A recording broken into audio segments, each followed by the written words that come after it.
Hello everyone, Mythologist Cosmic here, and in today's video we are going to be diving in to the most obscure medieval weapons that you have probably never heard of. When we think of medieval weapons, we may often think about swords, spear, shields and armor. But really, medieval warfare is so diverse that there are weapons out there that almost nobody has seen of or anyone studied or seen with their own eyes. So in today's video, we'll be going over a few of the many medieval weapons that are so absurd and unknown. Coming in the first place, we have the Hudendak.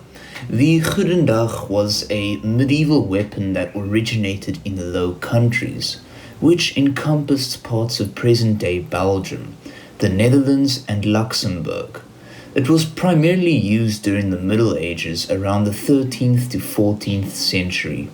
The Hudendak was a combination of a club and a spear designed to be versatile and effective on the battlefield. Its name Hudendak is Dutch and translates to good day or good morning. Now the irony in this is that it's supposedly named after the pleasant greeting given to the enemies just before striking. So the weapon itself consisted of a stout wooden shaft, often about roughly 5 feet long, with a metal spike or blade attached to the tip.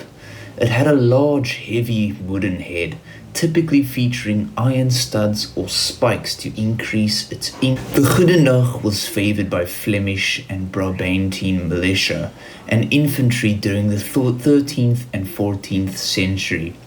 It gained popularity due to its simplicity in design and ease to use, making it accessible to both trained soldiers and less experienced fighters. The weapon's effectiveness lays in its ability to deliver powerful strikes, capable of piercing armor and crushing significant damage to opponents. So just the capability of piercing armor itself was a huge advantage during the Middle Ages because on average armor was increasingly difficult to get around. We have mail armor that was good at stopping slashes, a little bit less weaker with stopping stabs, but the Hudendak really managed to cater for all of those needs while being cheap, and just the fact that it's capable of piercing armor already added to the significance of the weapon itself. And as time went on, the use of the Hudendak declined, partly due to the evolving tactics and advancements in warfare, such as the introduction of firearms and other more sophisticated weapons. However, during its heyday, the Hudendak played a notable role in the hands of Low Country soldiers, leaving a mark on medieval history as a practical and brutal weapon. Number 2 on our list is the Dueling Shield. So Dueling Shields, just in that name, I can promise you not many people have heard of something as obscure as Dueling Shields, but Dueling Shields were extremely rare and obscure in its presence.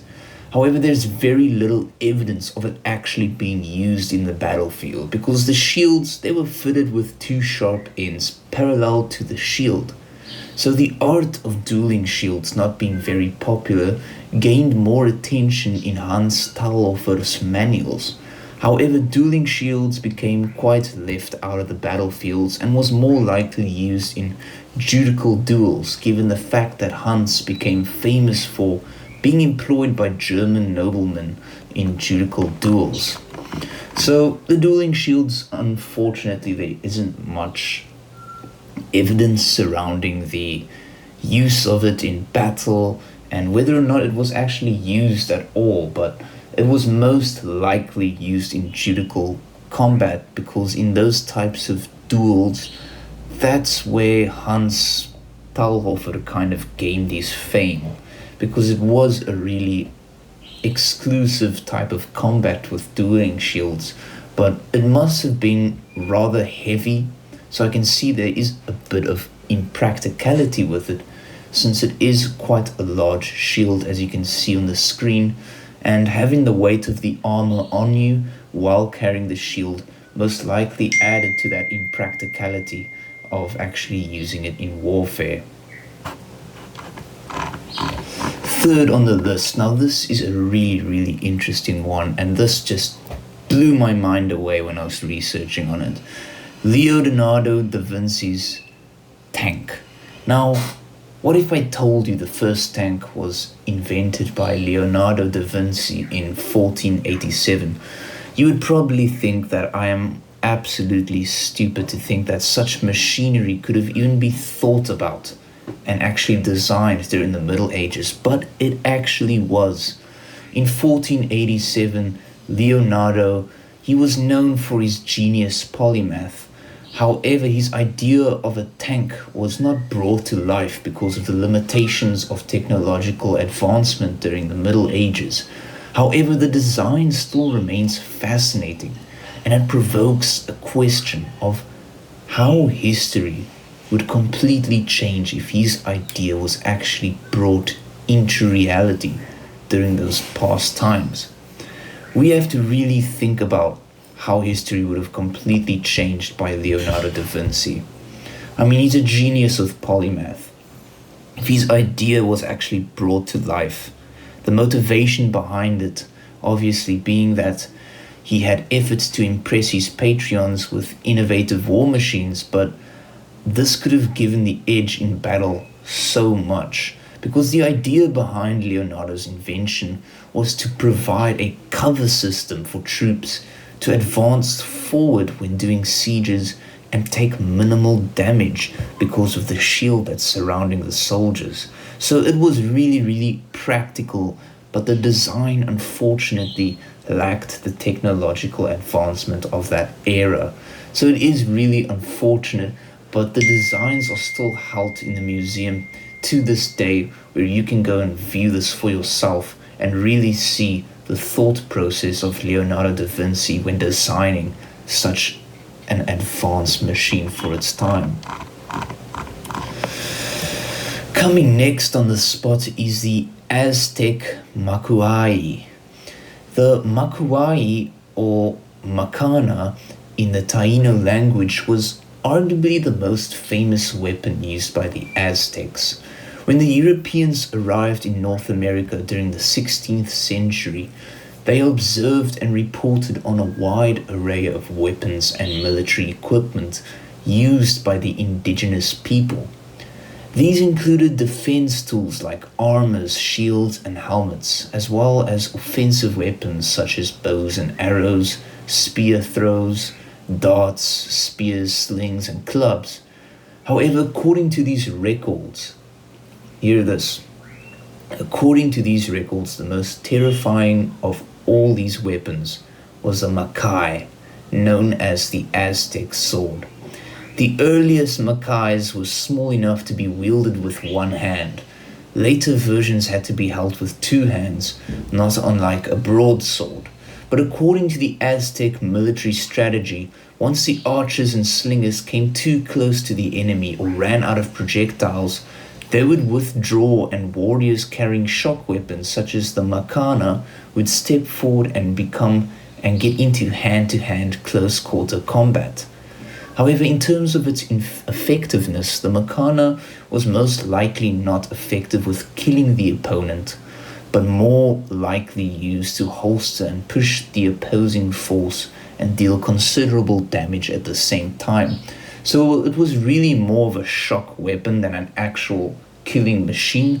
However, it was greatly feared, and it did gain a lot of popularity because it was known as the Aztec Sword, and it definitely proved itself in the battlefield. I mean, managing to push back opposing forces such as archers and slingers definitely gave way to an advantage when using this weapon. So, a really interesting weapon, the Aztec Sword known as the macana. Not much information surrounding this, unfortunately, given its mysterious nature, but it is nonetheless an extremely interesting weapon. Coming in last but not least is the Qatar.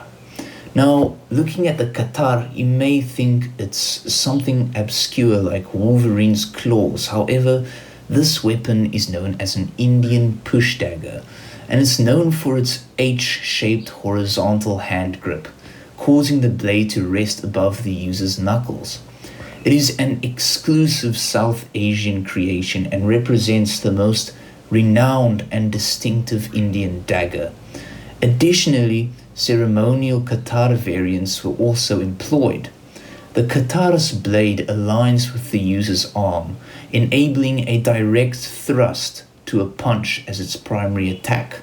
Although slashing is also possible, this design permits the fighter to put their entire weight into a thrust, often targeting the head and the upper body, similar to boxing.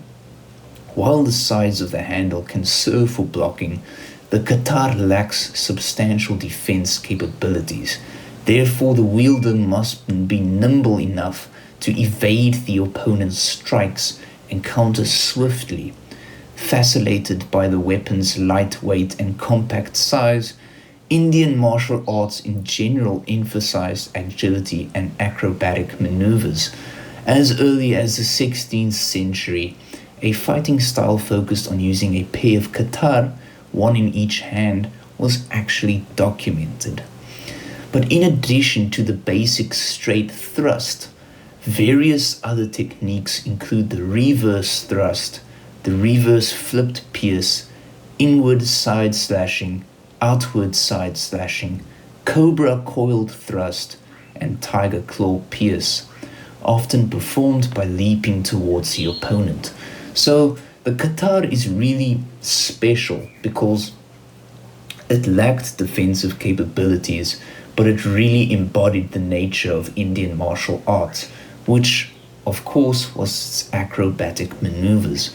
So this weapon really primarily focused on the user's acrobatic maneuvers. So I wouldn't say it's something you could wear with a lot of really heavy armor on, because given the fact that you have to be a bit more acrobatic because of how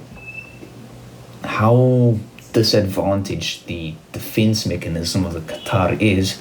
However, it's really confusing to me about how they actually managed to effectively use this weapon, because it looks really, really complicated, and holding it and using it is way different than seeing it and actually imagining it. But there's some videos on the Qatar. I know it's mentioned in some games such as Chivalry 2, but it's in general not a very popular weapon. It has all of these weapons are not very popular because of their obscure nature. But the Qatar is really interesting, and it's fascinating that it even has a fighting style focused on using a pair of Qatar, one in each hand, nonetheless. And I hope everyone enjoyed this video. If you did, let me know down in the comments. Leave a subscription and a like. It means a lot. Bye, everybody.